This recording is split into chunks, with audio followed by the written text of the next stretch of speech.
Fala pessoal, GM Evandro aqui e hoje eu quero começar uma nova série aqui no canal. É uma série que o pessoal vem pedindo há um tempo já, que é a série Minhas Melhores Partidas. Eu resolvi selecionar aqui as minhas melhores partidas de torneios, que são partidas do ritmo clássico, aquelas partidas que fizeram com que eu me tornasse grande mestre de xadrez. Então eu quero compartilhar com você que de repente você tá chegando aqui no canal e não conhece as minhas partidas, de repente conhece apenas o desafio, viu partidas de Blitz, mas não conhece minhas partidas de torneio. Então eu quero começar aqui nesse primeiro episódio analisando com você uma das melhores partidas que eu joguei, que é a partida que eu joguei contra o grande mestre Alan Pichot, da Argentina. O Alan hoje ele é um dos melhores jogadores na América Latina, ele tá com mais de 2.600 de rating. Inclusive ele vai jogar o Floripa Open, que é um torneio que eu vou jogar daqui uma semana, ele é o número 1 do torneio. E eu joguei com o Alan em 2014 essa partida. Na época, tanto eu quanto ele, nós éramos mestre internacional. Os dois buscando o título de grande mestre. Então esse foi um torneio para norma de grande mestre, um magistral lá na Argentina. Salvo engano, o Alan precisava de uma norma para virar grande mestre, eu também precisava de uma norma. E para você ter ideia, acho que um mês depois desse torneio, o Alan foi campeão mundial sub-16. Então já dá para ter ideia do nível do jogador que eu estava enfrentando. E essa partida ela é interessante porque ela é cheia de sacrifícios, né? Apesar de eu ser um jogador mais posicional, assim, no geral, tem posições que exigem que você sacrifique material pelo ataque, né? E eu quero mostrar agora pra você como que foi o desenrolar aí dessa partida e eu espero que você aprenda com ela também. E algo importante antes de começar as análises aqui, se você gostou dessa ideia, você quer que eu faça análise de mais partidas de torneios, analise as minhas melhores partidas, deixa aí nos comentários se você gostou, deixa aquele like também, que isso é bem importante, e compartilha com quem você acha que vai gostar de ver esse tipo de análise, beleza? Bom, então vamos começar aqui. Eu tava de brancas e eu comecei com lance 1 E4, o Alan respondeu com C5, levando para uma siciliana, cavalo F3, E6, e aqui eu faço o lance D3, levando para as posições do ataque índio do rei. O ataque índio do rei que foi uma arma do Bob Fischer, né? Então, como o Fischer tem aquele livro famoso, Minhas 60 Melhores Partidas, né? Que até serviu de inspiração aí para essa série. E, inclusive é um livro excelente, tá, galera? E o Fischer, ele tem várias partidas no ataque índio do rei. E eu comecei a jogar o ataque índio justamente por causa das partidas do Fischer. Então, aqui ele seguiu com o cavalo C6 e eu faço G3. Bom, o ataque índio do rei, ele é uma anti-siciliana, né? Ele funciona muito bem contra as sicilianas com E6 e contra a defesa francesa. E o que eu vou fazer aqui é uma espécie de uma defesa índia do rei com cores invertidas. Eu vou agora fianquetar o meu bispo com G3 e bispo G2. Então o Alan fez G6, também fianquetando o bispo, seguiu aqui bispo G2, bispo G7, roque, cavalo de G7, e aqui eu faço o lance C3. Bom, a ideia do meu lance C3 é poder fazer D4 e assim ficar com centro de peões, que é uma ideia típica dessas posições do ataque índio. Ele fez então roque e agora eu faço D4. C por D4, C por D4, ficando assim com um forte centro de peões. E é claro, ele não vai permitir que eu fique com esse centro de peões, né? Senão eu vou ter uma vantagem de espaço muito grande. Por isso ele faz agora o lance D5, já lutando pelo centro. Então respondi com E5, levando para uma estrutura típica da defesa francesa, que é essa estrutura com os peões em D4 e E5, E6 e D5. Agora eu tenho uma vantagem de espaço e esse peão de E5 ele me dá aí essa possibilidade de pensar em um ataque na ala do rei. Por exemplo, se ele não faz nada nesse tipo de posição, a minha ideia é jogar com cavalo C3, bispo F4, dama D2 e bispo H6. Assim trocando o bispo de casas pretas, que é o bispo que defende o rei dele, e podendo explorar essas casas pretas aqui na ala do rei para, de repente, conseguir um ataque nessa posição. Pensando nisso, o Alan já fez o lance F6, que é uma ruptura típica da francesa, e ele quer atacar o meu centro de peões, já causando uma pressão aqui em cima do peão de E5. Então eu fiz o lance torre E1, defendendo o peão de E5, F por E5 e agora D por E5. Então esse peão de E5, por um lado ele é uma força, porque ele me dá vantagem de espaço e de repente eu tenho algumas possibilidades de ataque na ala do rei, mas por outro lado esse peão também ele pode se tornar uma fraqueza. E agora o Alan ele começa a pressionar esse peão, fazendo aqui um lance torre F5. Então ele coloca mais um ataque em cima do peão de E5. Eu segui com o bispo F4, desenvolvendo e defendendo assim o peão de E5. E agora ele faz um lance muito interessante, que é o lance dama F8. Então, o que ele quer fazer com esse lance dama F8? Com dama F8, ele está pensando em sacrificar uma qualidade com torre por F4. Por exemplo, se eu faço um lance natural como um cavalo C3 desenvolvendo a peça, ele vai jogar torre por F4, G por F4, dama por F4, e agora ele já tem um peão pela qualidade e ele está ameaçando ganhar o segundo peão com cavalo por E5. E não é tão claro se eu vou conseguir defender esse peão. Então pensando nisso, eu fiz o lance dama D2, já protegendo meu bispo de F4 contra um possível sacrifício de qualidade. E agora o Alan ele faz um lance bem forte nessa posição, que é o lance G5. Então, de repente você não conhece assim, as partidas do Alan, ele é um jogador assim que tem um jogo bem dinâmico e ele tá sempre lutando pela iniciativa, né? Ele joga bem pra frente assim as posições de brancas, de pretas. E aqui o G5 é um lance muito ativo, que ele sacrifica um peão para conseguir liberar espaço para o cavalo vir para G6. E ele traz assim mais uma peça para pressionar o peão de E5. Né? Então esse é um lance que é a cara dele, né? Eu joguei acho que umas 4 partidas pensadas já contra o Alan. E ele é um jogador que sempre está assim, buscando lances dinâmicos, lances para buscar a iniciativa de alguma forma, né? Então, depois desse G5, se eu jogar, por exemplo, um bispo toma G5, ele tem torre por F3, ele já vai ficar 2 por 1, ele já vai ter uma vantagem. Então eu faço cavalo por G5, cavalo G6, e nesse momento ele está com um peão a menos, mas ele já vai recuperar esse peão, porque ele atacou tanto o peão de E5 quanto o meu bispo de F4, ele já está ameaçando cavalo por F4. Então eu segui com o cavalo C3, devolvendo assim o material, colocando mais uma peça em jogo. Ele faz cavalo por F4, G por F4 e agora torre por F4. E a gente chega aqui na posição que é a posição mais crítica dessa partida, e essa posição é realmente muito interessante, que depois do lance torre por F4, ele está ameaçando ganhar o peão de E5 com cavalo por E5, e ele já tem o par de bispos também.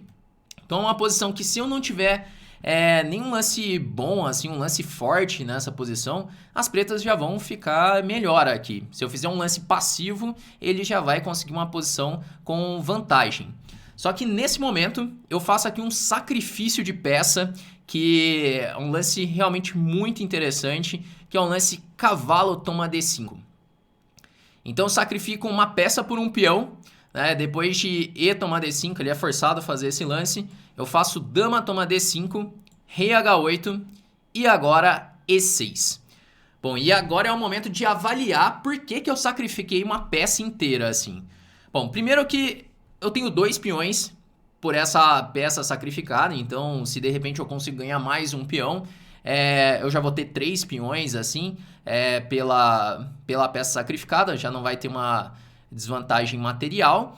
Mas o principal não é a questão do material. O principal é que nesse momento as minhas peças ficaram muito ativas e ele está com 2 peças fora de jogo, que é a torre de G8 e o bispo de C8.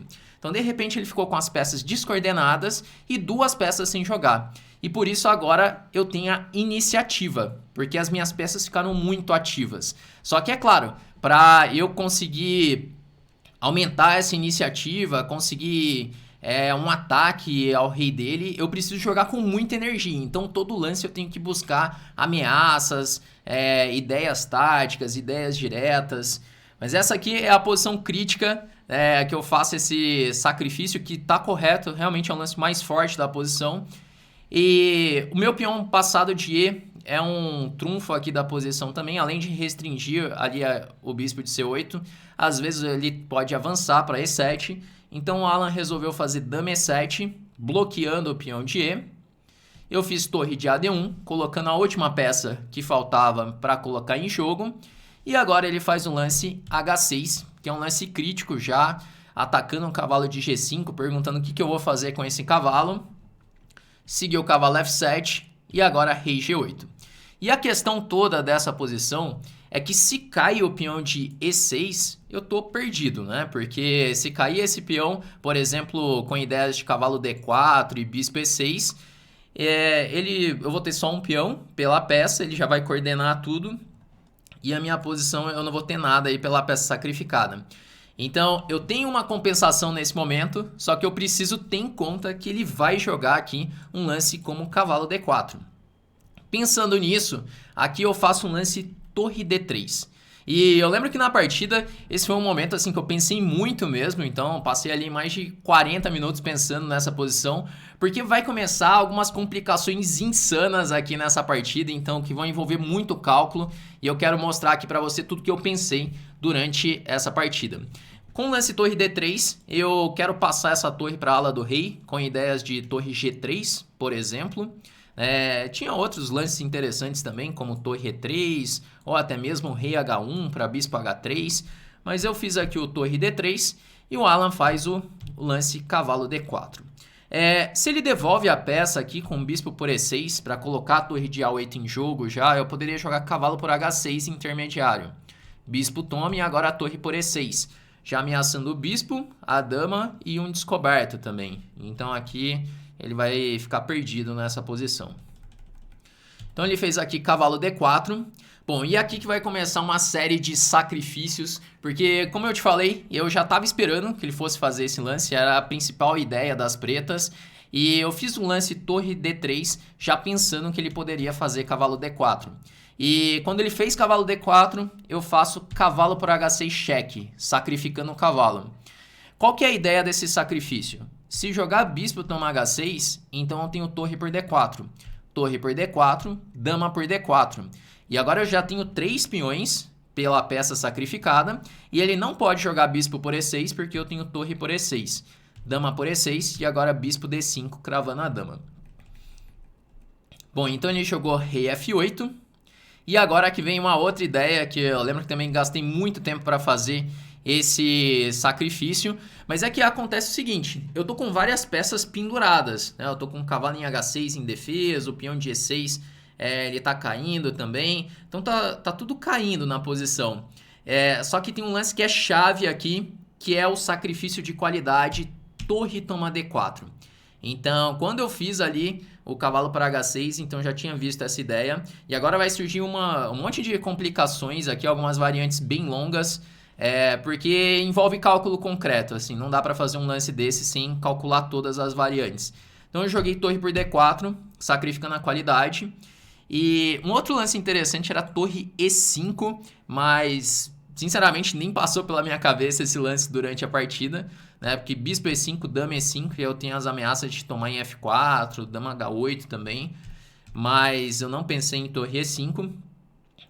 Tudo bem que ele não é forçado também tomar em E5, mas é uma ideia bem criativa. Só que eu jogo torre por D4, que é muito mais concreto. E aqui a ideia, se ele tomar de torre em D4, eu posso fazer dama F3 cheque. Aí, por exemplo, bispo F6 e agora cavalo F5, atacando a dama de E7 e atacando a torre de D4. E quando dama B4, tocando aqui na torre de E1, eu tenho E7 cheque. Se jogar rei E8, eu tenho dama H5 e vou promover, vou fazer outra dama. E se jogar agora bispo toma E7, eu faço cavalo toma D4 descoberto. E aqui eu tô ganho nessa posição. Então, depois de jogar torre por D4, ele jogou bispo por D4. E eu faço também cavalo F5. Então, cavalo F5 eu já ataco a dama de E7 e eu tô querendo avançar o meu peão passado. Eu tô querendo jogar E7 quando essa dama sair. Só que tá caindo F2 e tá caindo minha torre também. Então, eu precisei calcular o lance bispo por F2. Se bispo por F2, a minha ideia era jogar rei H1. Então, bispo toma E1. E aqui vai surgir uma variante bem interessante, que essa é uma variante longa, que eu lembro que eu fiquei muito tempo até encontrar essa variante, que eu faço cavalo por E7, rei por E7, dama G5 cheque, torre F6 forçado, dama G7, rei por E6. Então agora ele tem duas torres e par de bispos, Só que o rei dele tá muito aberto. E eu tenho uma sequência aqui bem forçada com bispo H3, rei E5, dama C7 cheque, rei D4 e agora bispo por C8. E aí ele vai acabar tendo que sacrificar a qualidade também, porque eu tô ameaçando jogar dama toma B7. Aí torre toma, dama toma. Bom, e aí aqui eu já tenho uma vantagem material grande, né? A dama contra as duas peças, torre e bispo, ainda tem o peão passado de H. E aqui eu vou conseguir ganhar essa posição. Bom, então, bispo por F2 tem essa variante. Então, como eu te falei, é uma variante bem longa essa. Então, eu tive que calcular lá atrás essa posição, né? Quando eu faço ali o torre por D4, eu já tive que calcular até lá na frente, até o dama por C8, porque é um sacrifício que não tem volta, né? Porque se tem um furo ali no meio do caminho, eu fico perdido, porque eu sacrifiquei muito material. Então, mesmo sendo uma variante assim muito forçada, acaba sendo uma variante longa, né? Eu não sei exatamente quantos lances que foram ali na frente. Mas enfim, depois de jogar aqui torre por D4, bispo D4, cavalo F5, ele não jogou bispo por F2.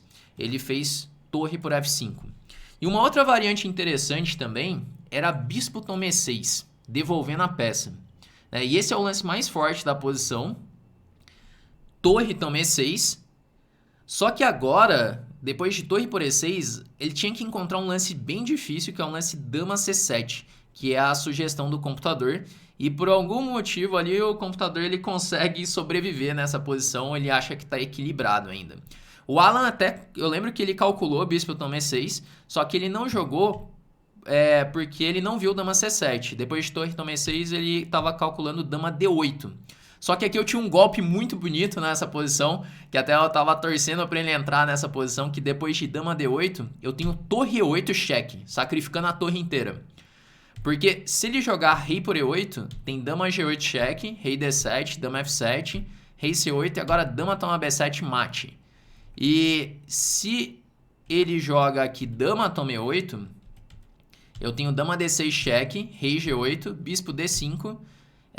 se jogar rei H8 tem dama H6 mate, e se jogar dama F7 tem dama G6 e bispo por F7, e aí ele tá completamente perdido, né? Tá vindo dama H6 já. Bom, então depois de cavalo F5 ele faz torre por F5, já que não tava funcionando as outras, né? E a outra variante ali ele não viu dama C7, dama por F5, bispo F6 e agora torre E3. Bom, e de repente surgiu uma posição onde eu ganhei mais um peão, agora eu tenho 3 peões pela peça sacrificada. O meu peão de E6, ele segue vivo, restringindo ali as peças dele, o bispo de C8 e a torre de A8. E o mais interessante da posição é isso, que desde o sacrifício de peça, o cavalo lá em D5, ele não conseguiu colocar essas duas peças menores para jogar, né? A torre de A8 e o bispo de C8. Então, aqui eu joguei torre E3, com ideias de torre F3 ou torre H3. Ele joga E5 para jogar torre A6 e bispo E6. Eu faço bispo D5, protegendo assim o peão de E, torre A6 e agora torre F3, ameaçando ganhar a peça com dama por F6. E aqui é uma posição que já está muito difícil de jogar de pretas. Se rei G7 tem torre G3... Então ele fez dama G7 cheque, torre G3, dama E7, torre G6 e agora eu estou jogando torre toma F6 e não tem defesa, né? Porque se ele jogar bispo toma E6, eu jogo torre toma F6 cheque, ele vai ter que tirar o rei, torre por E6 e daí eu já ganho uma peça inteira na posição, né? Então aqui depois do lance torre G6 ele abandonou.